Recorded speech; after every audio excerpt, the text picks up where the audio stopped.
And there's Schwantz, a huge slide. He's almost off the bike again. The backhand just slid away wildly there, and he was once more half on and half off the motorcycle. And the amazing thing is that Kevin Schwantz is loving this. Fred Merkel is the man who leads. At the moment, Kevin Schwantz has gone through into second place. Are we going to see another superstar performance from these two young Americans? Merkel leads from Schwantz. Rob McElnay, then Chris Martin, then Dan Chivington down to fifth place. And bringing up the tail of the field at the moment. Oh, and Kevin Schwantz and Merkel. Well, that was amazing. Absolutely amazing. Good afternoon from Donington, where two new stars have emerged almost overnight to turn this 1986 Shell Oil's Transatlantic Challenge into a feast of daredevil racing. You saw them in action there, Fred Merkel and Kevin Schwantz, who came over from the States as complete unknowns, but have taken this contest by storm. Merkel, the US captain, is the all-American pin-up boy, a bit part actor and male model from Balboa Island in California. He's only 23, he's the American Superbike champion, and I think now we understand why. His teammate, Kevin Schwantz, keeps a lower profile off the track, but he's tipped to become the new Kenny Roberts. The 22-year-old Texan, riding, would you believe, for the first time in Europe, doesn't seem to know the meaning of the word fear. Well, yesterday the British riders were threatening to make a complete stroll of this, and that's when Merkel and Schwantz decided they had to take the bull by the horns. Having finished first and second in race 4, they thrilled the bank holiday crowd with some real heroics in race 5. Take a look at this. Into race 5 then of this Shell Oil's Transatlantic Challenge, and the British team now so far ahead, it's almost not true, a 90-point lead, 177 to 87. The track drying out, it has been wet, but the sun is out and there's quite a strong breeze, and that's a surprise because most of the riders, other than Rob McElnay, have got full wet tyres on front and back. We'll talk to Peter Clifford when this race gets underway as to why most of these people should have chosen that, with the possibility, in fact the increased likelihood of the track drying out before much longer. The normal lineup on the front row of the grid.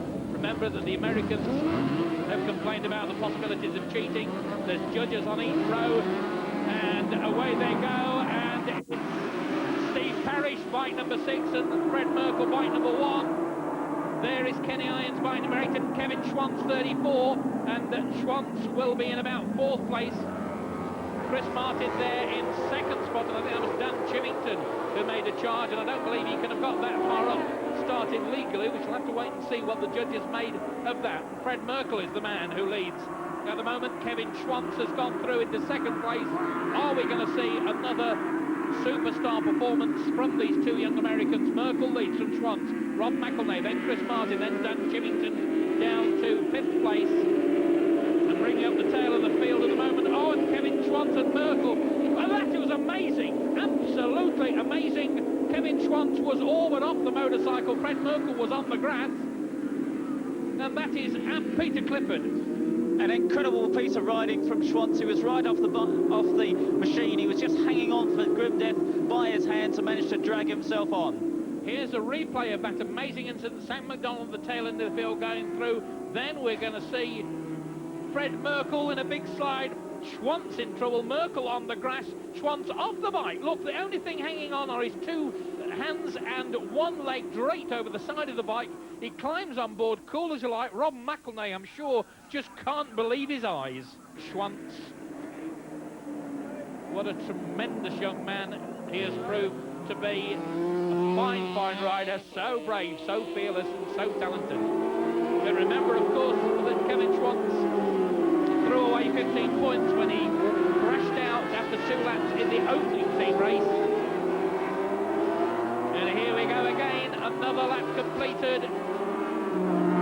Schwantz the leader, McElnay and Merkel pulls out of the slipstream again, and Merkel this time makes the move, and he forces McElnay right out. And that really was a bit over the top, I think, from Merkel. I mean, he almost had McElnay right over on the grass, and there was no necessity to do that. McElnay didn't like it at all, and it'll be interesting to see if he gives Merkel a little bit of his own medicine.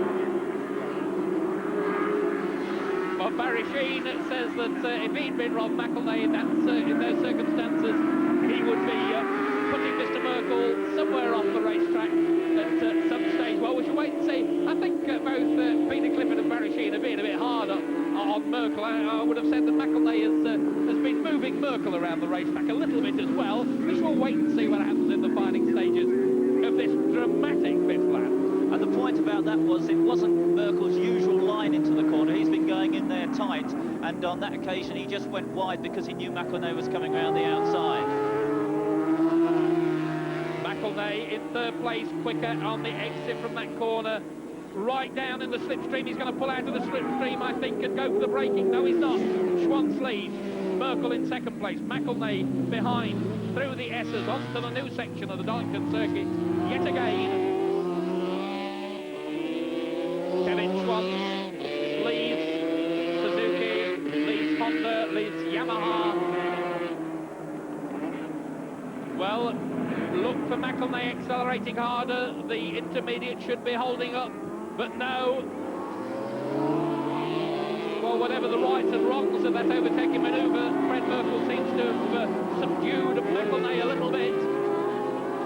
And Schwantz had a moment then, but McElnay appears to be slowing. Merkel chin on the tank, and Fred Merkel is leaving McElnay behind. The Americans once again having a stranglehold on this race. And they're dead level. Oh, and Merkel sliding his way around. 33 points to 33 is the situation as it stands at the moment. And of course, McElnay knows that he's got a much more important things ahead of him. He's got a full season as a Grand Prix contender. And there's Schwantz, a huge slide. He's almost off the bike again. The back end just slid away wildly there. And he was once more half on and half off the motorcycle. And the amazing thing is that Kevin Schwantz is loving this. He looked back to see Fred Merkel, and if we could have seen through the helmet, he would have been smiling, I'll guarantee it. Kevin Schwantz and Fred Merkel are loving every dangerous, heart-stopping moment of this team race, and it's mind-blowing, absolutely mind-blowing. Kevin Schwantz in the lead. He's been beyond the point of falling off at least 3 times in this race, and he's still leading. Fred Merkel has been grass track racing, and he's still in second place, and Rob McElnay is closing the gap. Maybe McElnay has decided that because I've written him off, I was being a bit premature. Through the S's for the last time. Yes, and McElnay has to make the effort now. He's got 2 corners to do it, 2 hairpin turns, and he knows that he's only going to have 1 chance at Merkel, really. Can't do it on this corner. He's got to get a really good drive out of the turn if he's going to make any impression at the last corner, the hairpin, but he's left himself an awful lot to do. And Merkel hanging over the right-hand side of the bike to help the acceleration. There is Kevin Schwantz, the race leader. And Kevin... Oh, and Merkel's down. But Merkel has dropped it. He's going to get back in his feet. Schwantz wins and he's delighted. Rob McElnay is going to get second place. And is Merkel going to get restart and finish? Kevin Schwantz won that one. And then once again he punches the air and he hangs off the bike and he looks back to see where the rest are. So in the words of Butch Cassidy, who are these guys and what on earth have they got in store for us today? Gary Newbon's been talking to them down in the pits. Fred, you've got a big reputation in the States where you're a part-time model and a part-time actor, but you've certainly made a big impression over here with the girls. Oh, a little bit. They're really sweet and a lot of good-looking ones. And your riding has shown a lot of personality too. What about that grass track riding and then the crash? Well, this is the first time I've raced in the rain in about probably a year, and I got a little ahead of myself and got a little sideways, so my only alternative was just to go in the grass. So no problem. We started back on the racetrack, and it was pretty much smooth sailing after that until I tipped over. You do take some risks, though. Well, all Americans, you know, we all go pretty fast, and we do whatever it takes to win. Okay, well, let's move on to your partner, who's having a tremendous meeting as well. A lot of people are saying you're the new Kenny Roberts.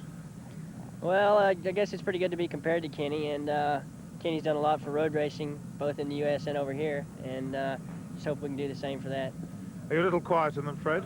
Yeah, he's kind of the life of the American Superbike team. He's the go-getter. He gets us all moving. He's the motivator. Well, do you look quite a character the way you got back in the saddle in that 5th race? It looked like a jockey and a horse. Yeah, I looked up and saw what Fred did, and just about the time I got it out and went, whoa! Next thing I knew, I was hanging off the side of my bike. So I managed to keep mine off on the track, and just a little bit smoother than Fred's, but glad he got back on and no problems there. Now, nothing's any problem, is it, to Americans? Barry, these two guys seem to be the two best riders over this 3 days by a long way. Well, I think the thing is they're trying so hard, they're so enthusiastic. I was talking to Fred and Kevin this morning, and they're so pumped about it, you know, oh, it's great fun. And I said, how on earth did you get away with, you know, getting it so badly sideways and nearly falling on the ground? And I said, oh, well, it worries you for a bit. I mean, I've never met two guys so enthusiastic about racing motorbikes. I think this would be an appropriate point to bring up a bit of the action from yesterday. Yeah, you see Merkel here on the left of your picture, he's disappearing off into the grass, and Schwantz has got it sideways, it's thrown him up in the air, and he's on the side of the bike, and he thinks, oh, well, better get back on it again. And I just cannot believe that they can get away with it. Is that bad riding? No, it's not bad riding. What it is, it's just enthusiastic riding. He gave, when Schwantz was behind Merkel, he saw Merkel get it sideways, and he thought, ah, now's my time. So he gave it a big handful, he got it sideways, and I just don't know how they do it. Of course, Merkel would have finished second. He was within 300 yards there, look, wasn't he? Yeah, it's the last corner, and what happened, he was braking really hard, for what reason I don't know, because he couldn't catch Schwantz, got on the sticky stuff and just lost the front end. But in all honesty, I reckon it should have happened 3 races ago. All right, Barry.